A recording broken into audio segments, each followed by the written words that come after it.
Celebrou-se recentemente o cinquentenário da morte de Albert Camus, famoso escritor e filósofo francês nascido na Argélia, um nome que se inscreve na área da literatura do absurdo, justamente porque explora os absurdos da vida humana e que constituiu importante referência para muitos intelectuais portugueses durante o século passado. Em A Peste, o escritor de língua francesa, precocemente desaparecido, traça o retrato de uma cidade invadida por uma epidemia na década de 40, onde sublinha a impotência do homem perante forças superiores que o dominam e atemorizam. O autor de O Estrangeiro terá procurado estabelecer aqui uma alegoria ao recorrer à imagem ficcional da peste que assola a cidade, querendo com isso significar a realidade da ocupação militar alemã durante a Segunda Guerra Mundial. E dessa forma desenvolve o tema da complexidade da condição humana. Albert Camus, nascido em 1913 e falecido em 1960, tinha um pai que era francês e uma mãe de origem espanhola e recebeu o Prémio Nobel da Literatura em 1954.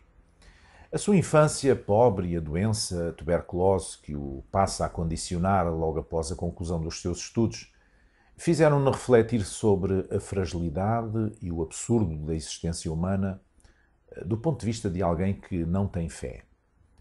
Todavia, a sua tese de doutoramento centrada na figura e obra de Santo Agostinho poderá ter sido uma tentativa de abordagem à transcendência. As influências que foi beber em autores como Dostoiévski, Kafka, Kierkegaard e Nietzsche, entre outros, construíram o ambiente filosófico e literário em que se moveu e por isso os escritos que produziu espelham as angústias do seu tempo. Foram as suas difíceis condições de vida que o fizeram descobrir que o absurdo da existência somente poderia ser vencido por uma consciência lúcida e sem preconceitos.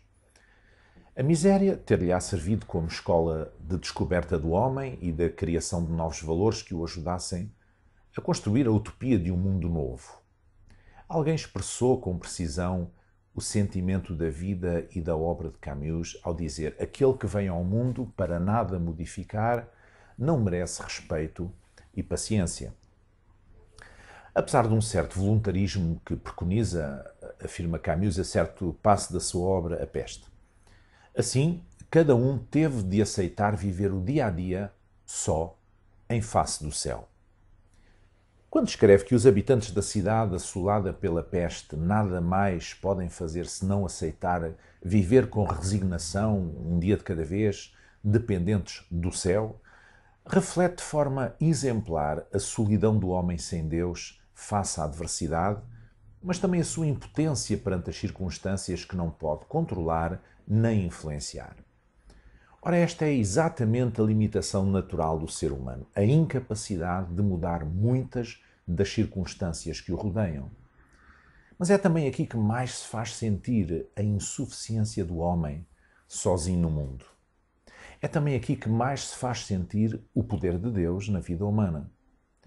Quando estão esgotados todos os recursos, quando não há mais cartas na manga, quando já não sabe o que fazer para enfrentar uma situação que lhe traz desconforto, sofrimento, medo ou outro tipo de ameaça ou sentimento negativo, é precisamente aqui que entra a fé em todo o seu esplendor.